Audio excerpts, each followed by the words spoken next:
सारे दर्शकों ने प्रियंका को हार की राम राम। और भाई जिस तरह तक चमस्से का मौसम आ गया है यानी बारिश का मौसम आ गया, उस प्रकार अगर बात करें तो विधानसभा इलेक्शन का भी टाइम आ गया है। करीब 3-4 महीने के बाद इलेक्शन होलेगा, तो उससे पहले लोगों ने सोचना पड़ेगा भी किस तरह वोट देनी है और क्यों कर देनी है, विकास के नाम पे देनी है या फिर चेहरे के नाम पे देनी है, क्योंकि इतने सारे चेहरे सामने हैं और हर एक पार्टी के कई चेहरे सामने हैं। तो आज हमारे साथ है दिलबाग सिंह डांडा, तो जो नारनौंद हलके से चुनाव लड़ेंगे और इनसे पूछेंगे भी किस आधार पे चुनाव लड़ेंगे, कौन सी पार्टी तो लड़ेंगे और आज जो कार्यकर्ता की मीटिंग कर रखी है क्या खातिर कर रखी है। राम राम दिलबाग जी। राम राम जी, बहुत बहुत धन्यवाद आपका, आप यहाँ पर आए, आपका अभिनंदन है और सभी दर्शकों का बहुत बहुत नमस्कार। दिलबाग जी, आज यहाँ पर आपने मीटिंग कर रखी है, तो किस लिए कर रखी है? ये मीटिंग हम हर महीने के सेकंड संडे को करते हैं। अच्छा। और हम मैसेज देते हैं कि जो महीने की डेवलपमेंट होती है वो अपने साथियों को, अपने कार्यकर्ताओं को, आम नागरिक को उसकी अपडेट देते हैं कि अब कितना समय रह गया है, अब हमें क्या करना चाहिए, कितनी रैली है, कौन से स्थान पर आपने आना है और क्या हमारी आगे की रूपरेखा है, कौन सा रैंक किस आदमी को मिला हुआ है, वो सारा इनको अपडेट कर देते हैं। एक महीने का इनके अंदर जोश एक तरह से भर देते हैं। तो ये अपने आप को अवेयर समझते हैं अपने आप को कि कांग्रेस में क्या गतिविधि हो रही है, हमारा नेता कहाँ पर खड़ा हुआ है और कितनी दूर है टिकट के, कितना नज़दीक है, कितना दूर है, वो इनको हम अपडेट कर देते हैं। और आज बरसात का मौसम था, आधे कपड़े गिले हुए भी थे, सभी यहाँ पर आप देख रहे हैं कि पूरे खचाखचाल भरा हुआ है। यहाँ पर बरसात के मौसम के अंदर भी इनका प्रेम यहाँ पर आया है।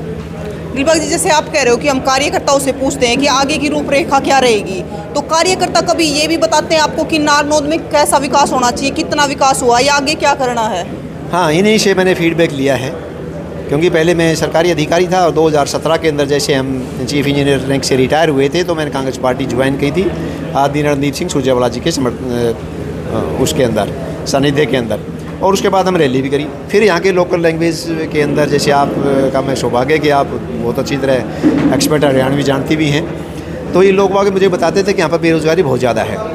यहाँ पर आप ये देखेंगे कि पूरी 4 लोकसभा, सिरसा लोकसभा, हिसार लोकसभा, जींद लोकसभा, कैथल लोकसभा के अंदर मेडिकल कॉलेज नहीं है, कोई यूनिवर्सिटी नहीं है, कोई स्पोर्ट्स कॉलेज नहीं है, जबकि यहाँ के स्पोर्ट्स के बच्चे ओलंपिक तक जाते हैं, खेल खेलते हैं। तो हमारे एक सपना है, मेरा ड्रीम है और वो ड्रीम सरकारी अधिकारी रहते हुए हम पूरा कर चुके हैं। और अब हमने पूरे आइडेंटिफाई कर लिया है कि कौन से गांव के अंदर कहाँ लैंड अवेलेबल है, कहाँ हम स्पोर्ट्स कॉलेज बनाएंगे, कहाँ हम IIM के लिए लैंड एक्वायर करके IIM बनाएंगे, कहाँ पर मेडिकल कॉलेज होगा, किस कॉलेज को यूनिवर्सिटी के रूप में हम तब्दील करेंगे।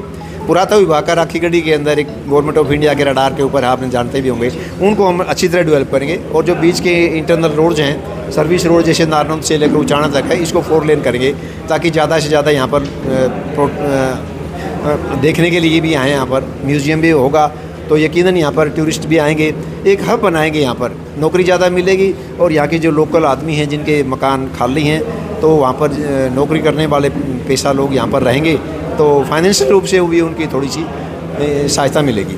दिलबाग जी, आप कह रहे हो कि कांग्रेस की तरफ से आप इलेक्शन लड़ेंगे। अगर कांग्रेस की भी बात करें तो कांग्रेस में भी 2 पार्टी है, 2 गुटबाजी है, तो आप किधर से इलेक्शन लड़ने वाले हो?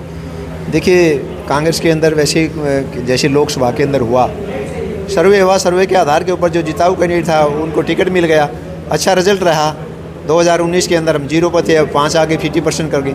और मैं ये समझता हूँ कि सर्वे के आधार पर जो देखा जाएगा, आप किसी भी गांव में जाएंगे हमारे होर्डिंग पोस्टर आपको मिलेंगे, पूरे नारनौंद के अंदर आप फांसी जींद रोड पर मिलेंगे।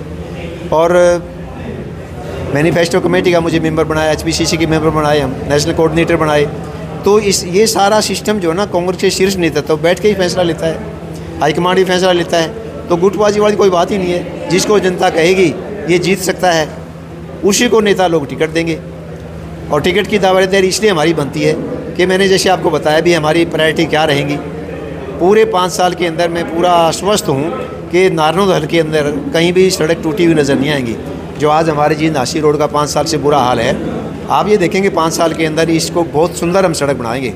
कहीं पर लिंक रोड भी, कहीं से जो आजकल टूटे हुए रोड हैं, लोहारी से लेकर डाटा तक का टूटा हुआ है, खरबड़ा वाला रोड टूटा हुआ है बटाला से लेकर, कई 5 साल से हम देख रहे हैं हल्के के अंदर जाते हैं वो रोडों की कंडीशन काफ़ी ख़राब है। लेकिन जैसे कांग्रेस पार्टी की सत्ता मिली और हमें विधायक लोगों ने बनाया, तो 4 महीने के अंदर वो कैसे काम होगा, कहाँ से बजट आएगा, कौन एस्टीमेट तैयार करेगा, क्योंकि एस्टीमेट तैयार पहले किए हुए हैं, करवाए भी हुए हैं। तो वो 3-4 महीने के अंदर हम इसको सारा कायाकल्प कर देंगे। और इसके साथ साथ पहली प्रायोरिटी रोज़गार देने की रहेगी, जो मेरे दिमाग में हर टाइम रहती है। मैं 24 घंटे यही सोचता रहता हूँ कि यहाँ की रोज़गारी कैसे दूर होगी, कहाँ क्या करने से कितना एम्प्लॉयमेंट यहाँ पर मिलेगा।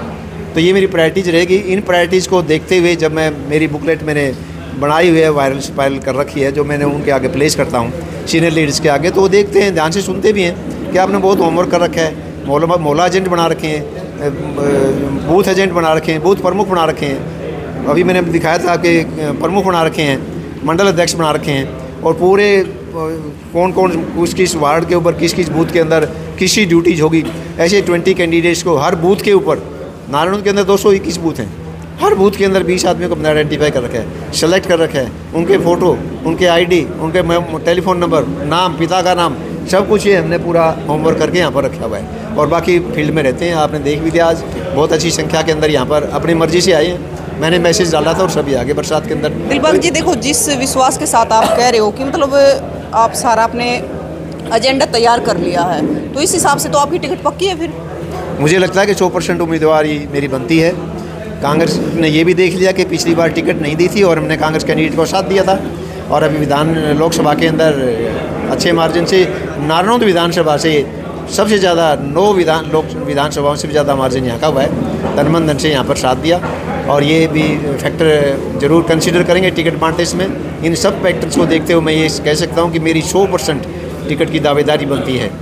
पब्लिक हमारे साथ है, ये आप हल्के में जाएंगे तो आप देखें भी कि इस वजह पर मेरा दावेदारी बनती है। दिलबाग जी, जिस प्रकार से आप कह रहे हो कि मैंने विकास के लिए सारा एजेंडा तैयार कर लिया, किस चीज़ में कहाँ पे क्या बनवाना है, तो अगर बात करें कैप्टन साहब की, अभिमन्यु की, तो विकास तो उन्होंने भी करवाया अपने टाइम पे। बात उन्होंने विकास कराया, इसमें कोई शक नहीं है, लेकिन पब्लिक से दूरी बनाकर रखी। कोई व्यक्ति उनकी रास्ते में गाड़ी रुकवाता, उनके दफ्तर में मिलने जाता तो मिलते नहीं थे, टाइम नहीं देते थे किसी को। छोटे छोटे काम जो वैसे म्यूचुअल ट्रांसफ़र के होते हैं, जो आराम से कर सकते हैं कि दोनों लोग एग्री हैं, लेकिन उन्होंने नहीं किया तो लोगों ने उनको बाहर निकाल दिया। फिर बीजेपी के लोग बाग थे, जजपा के खिलाफ तो दोनों चीज़ हो गई। एक तो उनका बिहेवियर जनता के प्रति नागवारा हुआ, दूसरा वो बीजेपी के कैंडिडेट होने की वजह से जो लोगों का गुस्सा था वो उनको मार झेलनी पड़ी। इस वजह से तो काफ़ी बैकफुट पे आ गए, और अब भी कोई बीजेपी का कोई भी कैंडिडेट आता है तो वो ज़्यादा सर्वाइव नहीं कर पाएगा। नारनौंद के अंदर लोगों ने मन बना चुका है, कांग्रेस का विधायक होगा, कांग्रेस की सरकार बनेगी। और जो नारनौंद में अगर अब की बार की विधायक की बात करें दादा गौतम, तो उनके बारे में क्या कहना चाहोगे? देखिए, दादा गौतम सीनियर लीडर हैं, 2 बार के विधायक हैं, काफ़ी तजर्बेकार आदमी हैं। अपनी कैपेसिटी के मुताबिक जितना उन्होंने ठीक समझा वो काम किया है। ठीक व्यक्ति मतलब आपके हिसाब से काम हुआ है जितना उनकी कैपेसिटी में था, क्योंकि वो करा सकते थे, एमएलए फंड से उतना उन्होंने काम कराया है। बाकी कुछ काम ऐसे थे जिसके अंदर ज़्यादा प्रोजेक्ट की आवश्यकता थी, शायद इनका उतना पैसा उनको नहीं मिला, वो काम पेंडिंग हो गए हैं। तो हम उस काम को आने वाली सरकार के अंदर पूरा करेंगे। जैसे आप रोड देख रहे हैं, नारायण झांसी बीच का रोड है, ये पूरे पिछली नवंबर 2022 में खोदा था। 2000 हो गए, 2 साल हो गए यहाँ पर, दिवाली 2-3 बीत गई है, लेकिन पता नहीं क्या इसके अंदर कमी आ गई है, क्या पीडब्ल्यूडी के अधिकारी ठीक नहीं काम नहीं कर रहे हैं, या थोड़ा एडमिनिस्ट्रेशन कमी रही है। तो इस काम को हम पूरा करेंगे। पहली प्रायोरिटी होगी कि इस काम को हम 3 महीने में आके पूरा कर देंगे। तो नारनौंद हल्के के लोगों से क्या कहना चाहोगे सर? मैं सभी का धन्यवाद करता हूँ, मेरे साथी हैं, आज मेरे ऑफिस में आप आए हैं, खड़े हुए थे, बैठने की जगह नहीं थी। ये मेरे स्ट्रॉन्ग हैं, मेरे बैकबोन हैं। जब मैं गांव में जाता हूं तो मेरे को रेस्पेक्ट मिलता है। पूरे गांव के अंदर मुझे हर मोहल्ले के अंदर हर संप्रदाय के लोगों से मिलवाते हैं, सबका सम्मान मिलता है। मैं इनका धन्यवाद करता हूं और इनको विश्वास करता हूं कि अपनी सरकार आने पर इनका पूरे रूप से ध्यान रखूँगा।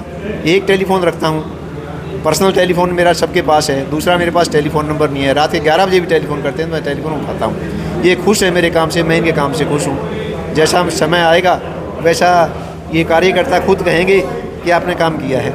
ये बात मैं इसलिए दावे से कह सकता हूँ क्योंकि हम आप ये समझ सकते हैं, पढ़े लिखे हैं आप, काफ़ी सीनियर रैंक से हम अधिकारी के रूप में रिटायर हैं, वो भी इंजीनियर थे और सिविल इंजीनियर। सारी ज़िंदगी हमने रोड बनाई, स्कूल बनाए, डिस्पेंसरी बनाई, हेल्थ सेंटर बनाए, कॉलेज बनाए, जेल बनाई। तो हमारा एक्सपीरियंस ही इस टाइप का रहा है, कंस्ट्रक्टिव ब्रेन रहा है। तो कंस्ट्रक्टिव ब्रेन जहाँ पर होगा वहाँ नौकरियाँ भी निकलेंगी, उसके अंदर दूसरे जो बिज़नेस हैं वो भी निकलेंगे। यूनिवर्सिटी बढ़ेगी तो वहाँ पर बाकी दूसरे लड़कों को जो काम करते हैं, टाइपराइटर की मशीन है, CSC सेंटर है, बुक सेंटर है, और स्टेशनरी की दुकान है वो खुलेंगी और कभी रोज़गार मिलेगा। तो I am very very sure, very clear, concept are very very clear कि हम बनेंगे, काम करेंगे और मेरे साथियों के पूरे जितने भी इनके काम होंगे। ऐसा कोई काम नहीं है जो काम हो नहीं सकता है।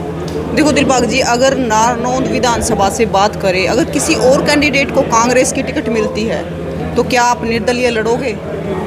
देखिए, मैं बार बार हर इंटरव्यू में यही कहता हूँ कि 2019 में मुझे टिकट नहीं मिला था, मैंने कांग्रेस कैंडिडेट को दिल खोल कर सहायता की थी। उसके बाद मैंने और मेहनत करी और रैली करी और साथियों से जुड़े, तो अब की बार मुझे नहीं लगता कि हमारी टिकट 100% दावेदारी में कुछ कमी रहेगी। हम 100% टिकट के दावेदार हैं और हमें टिकट मिलेगी और हम चुनाव में आएंगे। राम राम जी। क्या नाम सर आपका? मेरा नाम प्रदीप खत्री एडवोकेट। तो आप कहाँ से आए हो? मैं गांव खरबड़ा से आया हूँ। खरबड़ा से आए? हाँ जी। तो देखो, अभी विधानसभा के इलेक्शनों की बात करें तो आने वाले हैं, तो आप क्या चाहते हैं कि विधानसभा में कैसा कैंडिडेट सामने आए? हम तो यही चाहते हैं नांदोद से दिलबाग सिंह राणा जी कैंडिडेट आए। किस आधार में? अगर नांदोद का विकास करवाना है तो दिलबाग सिंह राणा जी कर सकते हैं। बाकी कैंडिडेट अगर हैं कांग्रेस पार्टी के उम्मीदवार यहाँ और भी हैं, वो उम्मीद नहीं है मैं कोई और यहाँ मतलब रहेगा टक के, क्यों मैदान में काफ़ी समय से दिलबाग सिंह राणा जी चल रहे हैं। बाकी इलेक्शन का टाइम नज़दीक आ गया है, जो बाकी उम्मीदवार हैं वो अब मैदान में आ रहे हैं। तो ये राम राम सर। नमस्कार। क्या नाम है सर आपका? अशोक कुमार। आप कहाँ से आए हो सर? मैं बाहर से हूँ। अच्छा, तो सर आप क्या कहना चाहते हो दिलबाग डांडा जी के बारे में? मैं ये कह रहा हूँ, हम कुशल प्रशासक रहे हैं अपने जीवन में। यही गांव से निकल कर दिल्ली पहुँच गए, दिल्ली से वापस गांव और हल्के का विकास के लिए वापस आ गए और मेहनत कर रहे हैं, सील स्वभाव के हैं। ठीक है। पहले सर आप कह रहे हो कि पहले दिल्ली पहुँच गए, दिल्ली से वापस आ गए। हाँ। लेकिन लोग शहर की तरफ ज़्यादा भागते हैं गाँव तो से। ये अपने विकास के लिए आ गए ना, हल्के के विकास के लगाव के लिए। हाँ जी। तो आप चाहते हो कि ऐसा कैंडिडेट आए? हाँ, कैंडिडेट ऐसा ही आए। तो भी आज ही आ रहा है, कार्यकर्ता की मीटिंग थी और बात करें विधानसभा नारनौंद की, तो नारनौंद में कितना विकास होया है पिछले 5 साल में या 10 साल में, तो कौन सा कैंडिडेट है जो नारनौंद का विकास करवा सका है? क्योंकि अगर बात करें नारनौंद की तो इतना बुरा हो रहा है, आपने देखा भी होगा कि पिछले 5 साल में कितना विकास होया है। तो आप किस तरह वोट देना चाहोगे? किसी चेहरे के हिसाब से वोट दोगे या पार्टी के हिसाब से वोट दोगे, या फिर कोई नया कैंडिडेट आप चाहो कि जो आपके हल्के का विकास कर सके? तो ज़रूर बताइए। अभी थोड़े दिनों में गांव का सर्वे भी शुरू हो जाएगा, आपके घर घर आएंगे, आपसे पूछेंगे कि आप लोग क्या चाहते हैं, अब की बार कौन सी पार्टी का कौन सा कैंडिडेट देखना चाहते हैं और किसको वोट देना चाहते हैं और किस आधार पर देना चाहते हैं। तो ज़रूर बताएं और तस्वीरों को ज़्यादा से ज़्यादा शेयर करें। जय हिंद।